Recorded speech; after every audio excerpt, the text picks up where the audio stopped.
अस्सलाम वालेकुम नाज़रीन, आप देख रहे हैं व्यूज़ मैटर और मैं हूं अली डार। आज की इस वीडियो में जो खबर मैंने आप लोगों के साथ शेयर करनी है वो शायद पाकिस्तान के हर दूसरे या तीसरे घर की कहानी है। इस वक्त पाकिस्तान के अंदर बदतरीन मौशी हालात हैं। हम देख रहे हैं कि महंगाई के तूफ़ान की वजह से हमें हर दूसरा बंदा परेशान नज़र आ रहा है, मुश्किलात का शिकार है, मसलों में उलझा है, मैनेज करना मामूलात ज़िंदगी बेहद मुश्किल हो चुका है। और ख़ास तौर पे वो लोग जिनके पास कोई रोज़गार नहीं है, जिनके पास कोई आमदनी का ज़रिया नहीं है, हमें वो कर्ज़े मांगते नज़र आते हैं। आप में से बहुत सारे लोग ऐसे होंगे शायद जिन्होंने किसी से कर्ज़ा लिया हो या फिर किसी को उन्होंने कर्ज़ा दिया हो, या आपके इल्म में होंगे बहुत सारे ऐसे लोग जो ऐसा कर रहे होंगे। बहुत सारी मोबाइल एप्लीकेशंस अब आ चुकी हैं जो अपने मर्ज़ी के रूल्स एंड रेगुलेशंस बनाकर, जो नॉन रजिस्टर्ड हैं, जिनके पास कोई लाइसेंस नहीं है, जिन पर कोई चेक एंड बैलेंस नहीं है, वो लोगों को कर्ज़े प्रोवाइड कर रहे हैं और उस पर मर्ज़ी के सूद जो है वो वसूल कर रहे हैं, अपनी मर्ज़ी का वो इंटरेस्ट उस पर ले रहे हैं। लोग खुदकुशियाँ कर रहे हैं महंगाई के तूफ़ान की वजह से, परेशानी की वजह से। लेकिन आज की इस वीडियो में मैं आपके साथ जिस शख्स का जिक्र करने जा रहा हूँ उसने, मैं नहीं समझता उसने खुदकुशी की है। इसको अगर हम कत्ल कहें तो शायद ज़्यादा बेहतर और ऑथेंटिक ये बात लगती है। ये जिक्र है 42 साला मोहम्मद मसूद का, जिन्होंने अपने बच्चों की फ़ीस पे करने के लिए, जिन्होंने अपने घर का रेंट पे करने के लिए सिर्फ नाजरीन 13,000 रुपये का कर्ज़ा लिया, जिसके एक हफ़्ते के बाद मुबैना तौर पर उनको धमकियां दी गई, उनको ब्लैकमेल किया गया, उनके साथ शर्मनाक बातें की गई, जिन्होंने उनको मुबैना तौर पर ख़ुदकुशी करने पर, फंदा लगाने पर मजबूर कर दिया। मैं आज की इस इंपॉर्टेंट वीडियो के अंदर आपको तमाम चीज़ें मेरे पास जो मौजूद हैं आपके सामने में रखता हूँ, आपको बताता हूँ कि उनका आखिरी बयान मोहम्मद मसूद का क्या था। उनकी वाइफ जो अब तो बेचारी बेवा हो चुकी हैं, जिनके 2 छोटे बच्चे हैं, उनका बयान इस पूरे मामले पर क्या है, वो क्या कहानी जो है वो बयान कर रही हैं। इसके अलावा एक मुबैना रिकॉर्डिंग, उन धमकियों की, उन थ्रेट्स की रिकॉर्डिंग, उस ब्लैक मेलिंग की जो रिकॉर्डिंग है वो भी मेरे सामने है। वो भी मैं आपको बताता हूँ कि जिन्होंने कर्ज़ा दिया वो क्या धमकियाँ लगा रहे थे, वो किस तरह से इस मासूम शख्स को ब्लैकमेल कर रहे थे जो परेशानी का ऑलरेडी शिकार था। तफसीलात नाज़रीन मेरे पास जो है वो ये है कि मोहम्मद मसूद, जिनकी उम्र 42 साल थी, 42 ईयर्स ओल्ड, रावलपिंडी के ये रिहायशी थे। इन्होंने अपने बच्चों की फ़ीस पे करने की गर्ज से और अपने घर का रेंट पे करने की खातिर इन्होंने 13,000 रुपये का कर्ज़ा लिया एक मोबाइल एप्लीकेशन से जिसका नाम है इजी लोन। इससे कर्ज़ा लेने के बाद एक हफ़्ते के उनको धमकियां मिलनी शुरू हो गई, उनको ब्लैकमेल किया जाने लगा कि बर वक्त कर्ज़ा जो है वापस करो, उस पर इतना जो है वो इंटरेस्ट अब तक बन चुका है, अगर 12 बजे से ऊपर टाइम हो गया तो ये हो जाएगा, वो हो जाएगा, जिसकी वजह से उन्होंने परेशानी में एक और मोबाइल एप्लीकेशन से, जो लालचे तो बहुत देते हैं ना आपको, ये कि हम आपको कर्ज़ा देंगे, आपकी तमाम मुश्किलें आसान हो जाएंगी, कोई परेशानी नहीं, कोई टेंशन नहीं, आप एक बार कर्ज़ा लेते हैं उसके बाद आपकी जो किस्मत है वो ख़राब होनी शुरू हो जाती है, आपके हालात जो है वो बिगड़ने शुरू हो जाते हैं, आपके साथ ये लोग एक अज़ियतनाक सलूक करते हैं। इन्होंने एक और मोबाइल एप्लीकेशन के ज़रिए 22,000 रुपये का कर्ज़ा लिया और ये उस दलदल के अंदर जो है नाज़रीन वो धंसते चले गए और चंद ही रोज़ के अंदर इनका जो सूद है, क्या आप यकीन करेंगे कि 7 लाख रुपए की रकम इस गरीब पर यह क़यामत बनकर टूटी कि आपने 7 लाख रुपया जो है कर्ज़ा वो वापस करना है। जो मुबैना तौर पर थ्रेट्स की रिकॉर्डिंग सामने आ चुकी है, उसमें जो बातें की जा रही हैं इस वक्त तमाम सोशल मीडिया पर और तमाम टीवी चैनल्स पर वो चल रही हैं, उसमें वो कह रहे हैं जी कि अगर आपने एक हफ़्ते का टाइम, जो मैं बता रहा हूँ, एक हफ़्ते बाद ये कॉल्स आनी शुरू हो गई। उन्होंने कहा कि जी मसूद ने 22,356 रुपये देने हैं, क्या मजाक बनाया हुआ आप लोगों ने, मैं तुम लोगों के घरों में कॉल करूंगा अगर ऐसा तुम लोगों ने जो है कर्ज़ा वापस ना किया, तुम लोग सारे फ्रॉडिये हो। अब ये वो सब चीज़ें शर्मनाक, मैं सारे कॉन्टैक्ट्स को कॉल्स करूंगा, हमारे पास एक्सेस होती है तमाम कॉन्टैक्ट्स की आपके फ़ोन के अंदर, और आपकी गैलरी तक, यानी कि जिसमें फ़ोटोज़ और वीडियोज़ होती हैं पर्सनल किसी शख्स की, उस तक भी हमारे पास रसाई जो है वो हासिल हमें है, और हम उन तमाम इंफॉर्मेशन को, उस सेंसिटिव आपके मोबाइल की इंफॉर्मेशन को लीक कर देंगे। ये धमकियां उस गरीब शख्स को, उस मासूम शख्स को दी जा रही थी कि अगर तुमने हमारा कर्ज़ा जो है इतने लाख रुपया जो बन चुका है वो वापस ना किया तो हम तुम्हारे साथ ये करेंगे। उनकी जो वाइफ हैं उनका मौक़िफ़ मैं आपको बता देता हूँ, उसके बाद मैं आपको जो आखिरी मैसेज है मसूद का वो भी बता देता हूँ। उनकी वाइफ ये कहती हैं कि मेरे शौहर कर्ज़ की दलदल में फंसते गए और ज़हनी अजियत का वो शिकार हो चुके थे।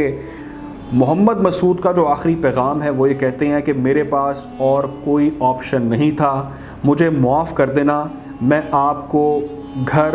بیچنے کا بولتا رہا لیکن آپ نے مجھے منع کیا، میں آپ کے اور اپنے بچوں کے قابل نہیں ہوں، میرا موبائل فون کم از کم 1 مہینے تک بند رکھنا۔ یہ ان کے آخری الفاظ ہیں جو ان کی وائف مبینہ طور پر بتا رہی ہیں کہ یہ پیغام انہوں نے آخری ان کے لیے چھوڑا۔ ان کی وائف کہتی ہیں کہ ہمیں 1 ہفتے کے بعد انہوں نے دھمکیاں، بلیک میلنگ کا سلسلہ شروع کر دیا، اور میرے جو ہسبینڈ ہیں جو محمد مسعود تھے وہ لون کے اوپر جو رقم بنتی تھی وہ ادا بھی کر رہے تھے، لیکن انہوں نے اس موبائل اپلیکیشن کی دھمکیوں سے تنگ آ کر، پریشان ہو کر مختلف لوگوں سے انہوں نے ادھار بھی لیا کہ وہ موبائل ایپ کا تو قرض پہلے اتار دیں، اس کے بعد ان لوگوں سے بھی جو ہے وہ دیکھ لیں گے کیسے ڈیل کرنا ہے۔ انہوں نے ان سے بھی قرض لیا۔ وہ کہتی ہیں کہ میرے 2 بچے اور میری زندگی جو ہے وہ اجڑ گئی ہے۔ یہ ایک مثال ہے، یہ ایک کیس، یہ ایک معاملہ، یہ کہانی آپ لوگوں کے سامنے کہ اس وقت لوگ کس مینٹل ٹارچر سے، کس اذیت سے گزر رہے ہیں کہ چند ہزار کے پیچھے اپنی جان کا خاتمہ کرنے پر وہ مجبور ہو چکے ہیں۔ میری فائنڈنگ وہ میں آپ کے سامنے جلدی سے رکھتا ہوں اور میں آپ پر چھوڑتا ہوں، کامنٹس کر کے بتائیے گا کہ آپ کیا سمجھتے ہیں اس معاملے کے حوالے سے۔ ناظرین،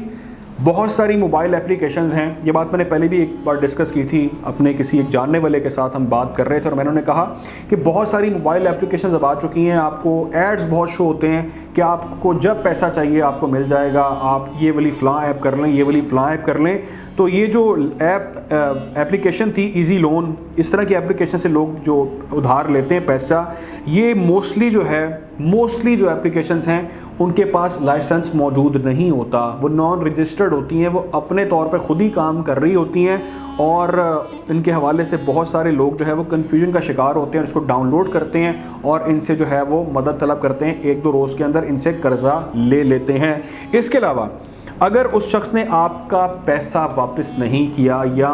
جو سود اس پر پڑا تھا وہ واپس نہیں کر پا رہا تھا، تو اس کا حل یہ ہوتا ہے کہ آپ اس پر سود کا اضافہ کرتے جاتے ہیں۔ اگر وہ نہیں دے پاتا تو آپ اس کے خلاف لیگل جو پیٹرن ہوتا ہے اس کو اڈاپٹ کرتے ہیں، اس کے خلاف لیگل ایکشن لیتے ہیں، اور جو بھی آپ کا معاملہ ہوتا ہے اس کو آپ اس طرح سے ڈیل کرتے ہیں، وہ کسی کورٹ میں ہو، وہ کسی بینک میں ہو، وہ کسی پولیس کے پاس ہو، وہ کسی کے پاس بھی معاملہ ہو، لیکن اس کا ایک طریقہ کار ہوتا ہے۔ یہ کوئی طریقہ نہیں ہے کہ آپ فون کر کے اس شخص کو دھمکیاں دیں، اس کے موبائل فون کے ڈیٹا کی لیک کرنے کی کہانیاں سنائیں اور آپ اس کو ڈرائیں دھمکائیں کہ ہم تمہارے گھر میں کالیں کریں گے، اور آپ اس کو ذہنی، اس غریب، اس معصوم شخص کو آپ اتنا ٹارچر کریں کہ وہ مبینہ طور پر جا کر سٹور روم کے اندر اپنے آپ کو لٹکا لے اور اپنی جان کا خاتمہ کر لے۔ پیچھے 2 معصوم بچوں کو اور ایک بیوہ کو وہ چھوڑ کر اس دنیا سے جا چکا ہے۔ اگلی بات، وہ تھے جاب لیس، پچھلے 6 مہینے سے محمد مسعود کے پاس کوئی نوکری نہیں تھی۔ اگر ان کے پاس نوکری نہیں تھی تو اس کا جواب ہم نے کس سے لینا ہے؟ کیا اس کی سب سے پہلے ذمہ داری ہمارے حکام بالا پر عائد نہیں ہوتی؟ کیا وہ لوگ جو پاکستان بننے سے لے کر اب تک حکمرانی اس ملک پر کرتے آ رہے ہیں، یہاں پر راج کرتے آ رہے ہیں، جن کے اپنے بچے ملک سے باہر عیاشی کی زندگی گزار رہے ہیں، جو مہنگی گاڑیوں میں لاکھوں کروڑوں روپے شاید روز کے اڑا رہے ہیں، کیا وہ اس بات پر جواب دہ نہیں ہے کہ ان کے ملک کے اندر ایک بھی شخص اگر پریشان ہے، مہنگائی کے طوفان سے تنگ ہے، بے روزگار ہے، اس کے پاس آمدنی نہیں ہے، تو اس کی ذمہ داری کس پر عائد ہوتی ہے؟ سب سے امپورٹنٹ چیز، ریاست اس کی سب سے پہلے ذمہ دار ہے، اور میں سمجھتا ہوں کہ یہ معاشی قتل ہے، یہ غریب کا معاشی قتل ہے، جس کے پاس یہ آپشن آ گئی کہ وہ ایسی ایپس پہ جا کر قرضے مانگنا شروع کر دے، اور اس کے پاس 6 مہینے سے وہ بے روزگار ہے اور یہاں پر وہ نوکری ڈھونڈ رہا ہے، اپنے بچوں کا پیٹ پالنا چاہ رہا ہے، لیکن ناظرین معاملات یہ ہیں کہ وہ بیچارہ اپنے معاملات سیدھے کرنے کے چکر میں ایک اور مسئلے میں رستہ دار ہے، اور اس طرح کے جو فراڈیے بیٹھے ہیں، جو نام نہاد قرضے کے نام پر لوگوں کو لوٹ رہے ہیں، ان کو کوئی پوچھنے والا نہیں ہے، اس پر کوئی چیک اینڈ بیلنس نہیں ہے۔ بہت ہی افسوسناک خبر تھی، بہت ہی اہم معاملہ تھا، یہ ہر گھر کی کہانی ہے۔ سوچا کہ آج کے اس ولاگ کے اندر اس اہم ایشوز پر بات کی جائے، جو معاشی ایک ملک میں ہمارے بحران چل رہا ہے، جو لوگ اس سے انتہائی پریشان ہیں، نوکریوں سے پریشان ہیں، کاروبار ڈوب رہے ہیں، اس پر بات کرنی بے تحاشا ضروری ہے. اگر IMF وغیرہ اس طرح کے معاملہ چلتے ہیں تو یقینی طور پر یہ ٹیمپریری شاید ملک کو ایک آکسیجن مہیا کرتے ہوں گے، لیکن لانگ ٹرم میں اس کا جو ہے وہ جو ہمیں ڈس ایڈوانٹیج ہے وہ بھی نظر آ رہا ہے. خیال رکھیں، دعاؤں میں یاد رکھیں. اللہ حافظ.